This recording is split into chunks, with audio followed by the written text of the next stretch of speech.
कक्षा 6 के बच्चे जो है अपनी पुस्तक निकालेंगे और इसमें जो है अभ्यास 12 की एक खोल लेंगे। देखो पहला क्वेश्चन आप लोग ध्यान से देखेंगे, इसमें दिया निम्नलिखित प्रश्नों को अपनी अभ्यास पुस्तिका में लिखिए और रिक्त स्थानों की पूर्ति कीजिए। जैसे सबसे पहले इसमें दिया 3 का 4 से अनुपात, 3 का 4 से अनुपात, एक डब्बा दिया आपको ऐसे दिया। इसमें 3 का 4 से अनुपात करना हमें, तो क्या करेंगे, इसे सीधा लिख दो 3 अनुपात 4, 3 अनुपात 4। यस को हम ऐसे लिख सकते हैं कि 3/4, बात एक ही है, ठीक है। इसके बाद का क्वेश्चन नंबर 2 दिया हमें, इसमें दिया 5 का 3 से अनुपात, 5 का 3 से अनुपात, 5 का 3 से अनुपात। तो ये क्या आएगा आपका डब्बा ऐसे ही कि 5 अनुपात 3, यानी कि इसको हम लिख सकते हैं 5/3। इसी प्रकार क्वेश्चन नंबर 3 दिया उसका, यहां दिया 2 का 7 से अनुपात, 2 का 7 से अनुपात, 2 का 7 से अनुपात, तो क्या होगा 2/7, यानी कि 2/7, इसको ऐसे लिख सकते हैं। इसी प्रकार को क्वेश्चन नंबर 4 दिया हमें, इसमें दिया देखिए 4 का, एक डब्बा दिया आपको खाली, ये डब्बे में बताना क्या रहा, से अनुपात, से अनुपात, से अनुपात। डब्बे में दिया बेटा आपका 4/7। तो अब देखिए जब 4/7 है, यानी कि 4/7 है, भाई 4 तो यहां पे है, तो डब्बे में क्या आएगा 7। तो ये क्वेश्चन नंबर आपका एक जो है कंप्लीट हो गया बिल्कुल। तो अनुपात में व्यक्त कीजिए, पहला क्वेश्चन दिया आपको इसमें 2 किलोग्राम का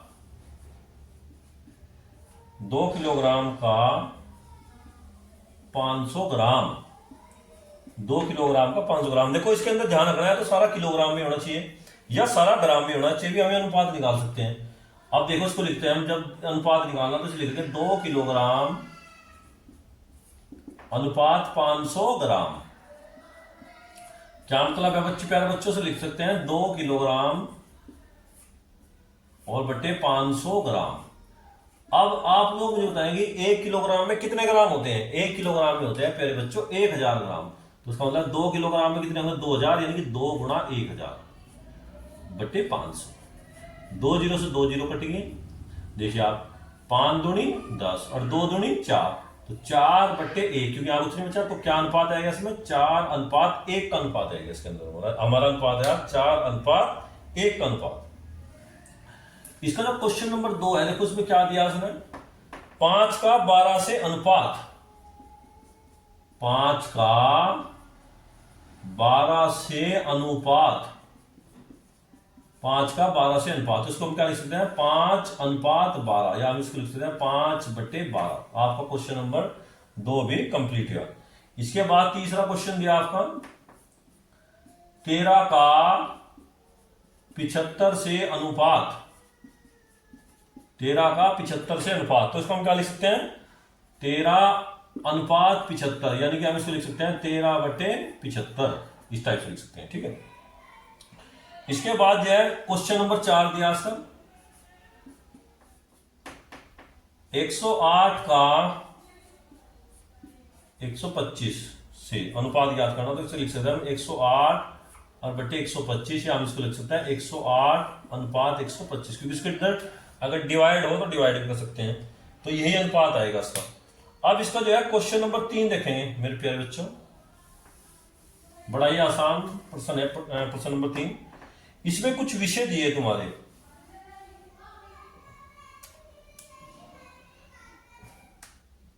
देखिए रमेश और सीमा के अंकों में अनुपात ज्ञात करना। इसके अंदर में प्यारे बच्चों क्वेश्चन नंबर 3 देखिए ध्यान से पढ़िए। इसमें क्या आएगा, निम्नलिखित तालिका में अपनी अभ्यास पुस्तिका में लिखे और रमेश और सीमा के प्रत्येक विषय के प्राप्तांकों के अनुपात ज्ञात करने हैं। देखिए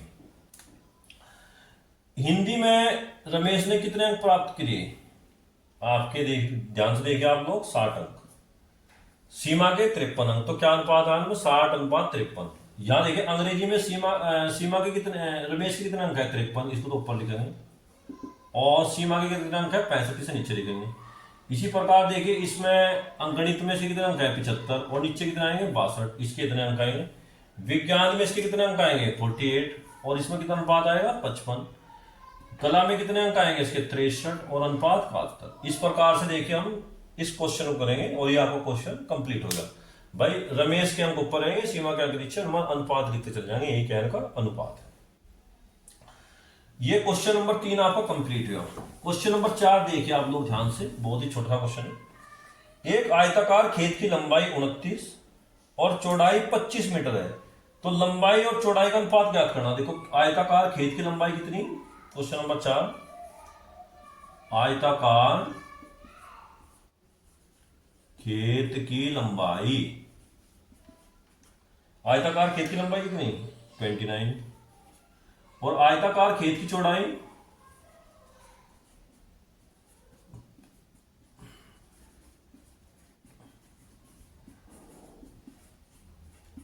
आयताकार खेत की चौड़ाई आएगी आपकी 25। ठीक, अब हमें खेत की लंबाई और चौड़ाई का अनुपात ज्ञात करना। खेत की लंबाई और खेत की चौड़ाई का अनुपात ज्ञात करना। देखिए खेत की लंबाई कितनी 29 और चौड़ाई कितनी 25, तो क्या अनुपात आएगा इसका 29:25। ये क्वेश्चन आपका कंप्लीट हुआ। किसी भी अनुपात में जो प्रथम पद होता है वो आपका क्या होता है पूर्व पद, और जो द्वितीय पद होता है, जो नीचे का पद होता है, वो क्या होता है उत्तर पद। अब क्वेश्चन नंबर 5 में हम यही करेंगे। देखिए आप अब इसमें जो दिया अनुपात में, देखिए हमें दिया 7:8, तो इसमें जो पूर्व पद है, पूर्व पद एक होता है उत्तर पद, तो पूर्व पद 7 है, उत्तर पद 8 है। इसके बाद क्वेश्चन दिया हमें 13:21, तो पूर्व पद 13 है और उत्तर पद 21 है, नीचे का उत्तर पद रहेगा। 73:85, इसमें जो पूर्व पद है वो कितना आएगा आपका 73, और उत्तर पद कितना आएगा आपका 85। तो इस प्रकार से हम कर सकते हैं इसको। प्रश्न नंबर 6 में निम्नलिखित अनुपातों के व्युत्क्रम लिखने हैं हमें। निम्नलिखित अनुपातों के व्युत्क्रम लिखो। देखो उसमें दिया 3:14, 3:14, इसका व्युत्क्रम क्या होगा, इसको हम लिख सकते हैं 3/14।